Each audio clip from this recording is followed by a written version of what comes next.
Josh, what's the name? I was going to ask about this right here. There it is. This is nuts. Yep. So I saw Skip Bayless get canceled for saying exactly what I would have said. No, I don't know anything about sports. Skip should not have been canceled over what he said. Okay, yeah, let's get into it. Bills, lay the story out for everybody. The Bills are playing the Bengals. What is he, like a linebacker or like a defensive back? Yeah, I think it was a DB or a corner. This is where it happens. Oh, he just passes out like that. So that's him. He got just hit right there. Number no, three he on the hit white. the other guy. But he's in the white. Yep. Yes. Right. And then you can see he just he's standing up. Oh, and then he has probably a heart. He's in critical condition now. Had a heart attack. This is a good player. Let's get up. First of all, this is a really big game. Huge game. The Bills versus the Bengals, two of the best teams. What are we doing? Yeah. Two of the best teams in the NFL.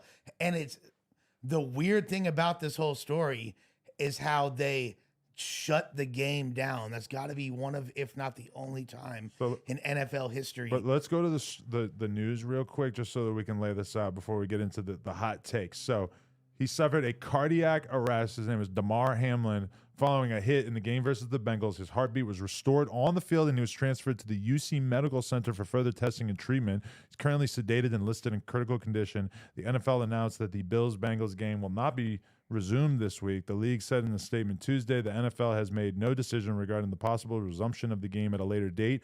The league has not made any changes to the Week 18 regular season schedule. We will continue to provide additional information. About 23 minutes after Hamlin collapsed, Bills coach Sean McDermott and Bengals coach Zach Taylor conferred, and a temporary suspension of the game was called. The score was 7-3 with the Bengals in the lead in about 6 minutes ago in the first quarter. So yeah, like, what is the precedent? When have games been canceled in the past? I would imagine like rain, obviously, but besides that, why does a game get canceled?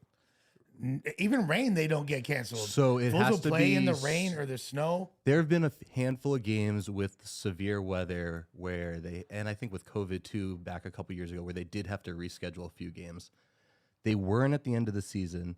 Playoff implications weren't as known, so they were able to switch around teams' bye weeks and be able to rearrange the schedule where one team might have gotten a few short days rest, but overall nothing really changed. This is determining playoff seeding. Grab that one in the chat for me, thank you. Maybe I could just do it myself.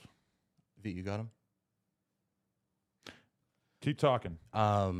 So this has never happened where a player was injured and they stopped the game. There have been like really traumatic player injuries where players have been paralyzed. Players have lost consciousness, but they usually are able to like regain it before they're carted off. I don't think CPR has ever been performed on the field before. That was something that I think was like a precedent that really changed things. Is this dude's heart stopped on the field? But the thing is, like, there's been people that have been paralyzed that literally have had severe spinal injuries. But the effects and the unknown of them was not known because they were taken off into a medical cart. They were examined. These diagnoses, whatever, came out days later. This happened in the moment where they saw a dude on their team stop breathing. They administered CPR, like life-saving shit. I think that was one of like the grave differences. But what you're going back to saying is that this game matters a lot to $1 billion organization that's going to impact all of these teams, all of these playoff implications, and it really has never been done before where, over one player in a game that, arguably could have gone on. There's a lot of, that's a debate in itself. But so when Skip Bayless announces to the world that he thinks it's ridiculous that the game was stopped, is that just totally out of line from your perspective, or like, I mean? So what I think Skip said, and I'll bring up the tweet right now, is that how could the NFL just not have this game? Like, this is a crazy situation for them to be in, X, Y, and Z. But he ends it saying none of that matters right now. He ends it making the point that this dude's, life matters way more than this game does. But he is asking a question that a lot of people are thinking, and as a sports journalist, I don't think he's out of line to say that shit. Like, what is going to happen? Why is it automatically assumed that his life is on the line? Like, I mean, well, I know it looked bad. Yeah, we know that now, but like, did they instantly know that this was such a serious situation that was worth canceling the game? They had to perform. Yeah, he stopped breathing. They had to perform CPR. Like, that's but I don't think that's ever happened in a professional sports game before. Look, I'm just going to go out and I don't think that they necessarily should have stopped the game on behalf of that. As fucked up as it is, like, it's the risk you assume playing a high impact contact sport. You feel me? Like, my experience with things that are somewhat similar. I've been at BMX contests in which a dude ate shit so bad over a dirt jump or whatever that he, borderline died. Like basically ended up in the hospital in a coma, was basically never able to ride a BMX bike the same way they did before. And does it fuck up the vibe in the stands at the event? Yes, 100%. And it's very hard to be like hyped, like, oh, I just saw someone do a fucking double backflip.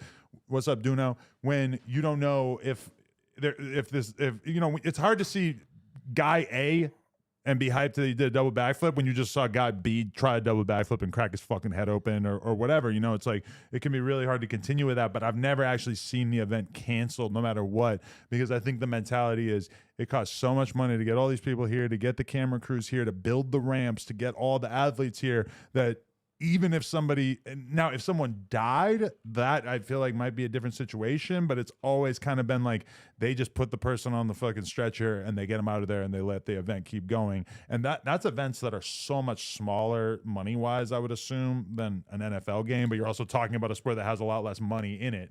I kind of respect the NFL, though, for making that decision. At the end of the day, it shows that, especially with all these allegations of them not taking care of players that have CTE and the long-term effects of all that, them going out on a limb and actually showing that they have a heart in instances like this and do value the lives of essentially the gladiators that are risking their bodies and physical health to bring so many people entertainment. It speaks highly of them. I don't know if I would have done it in that situation, but yeah. I mean, I guess that's the whole question, though, is like, would this have happened 30 years ago? Nah, 30 years ago, they're letting the cane 5 keep years going. ago. 5 years ago, no? it's because of everything that I just said with All the those, CTE, yeah. all the That's what it long-term is. injuries, That's But is literally is why. this the Safety. pussification of America or of the NFL specifically? I wouldn't call it pussification. I mean, I think I want to hear your take. I mean, there's a lot of critique of the pussification of the NFL over the last few years. They've made, they've changed a lot of the rules to limit bigger hits. They've done a whole lot to make the game softer. You have kids. You heard me give my take, I'm sure, at a certain point where I said basically that if I had a kid, I wouldn't want them to get into football or UFC, even though I like UFC. I don't watch football, but I like those things, but I wouldn't want my kid to get into them because I feel like the chance of head injury is too strong. You actually have like a 9-year-old. How do you feel about that? No, I would have been super happy for the kids to play the sports that I played and I could have gotten into it. But at the same time, as a parent, I'm not at all upset that I don't have to worry about the head injuries, the body injuries, all the, everything that comes with it. Like these, my boys fuck around with each other hard enough that I have to worry about what they might do to each other. If they were in an organized league where they were designed just to be constantly hitting dudes, like especially football, which is like head on. Like hockey was a physical sport, but a lot of that was, head injuries would be incidental. There's football is didn't targeting. wear UFC fighting helmets is targeting. too. Like Back in the day. Basketball, you get injured, but it's Right. not. It's much more incidental. It's like you have a very, very high likelihood of surviving your whole career without any crazy injuries to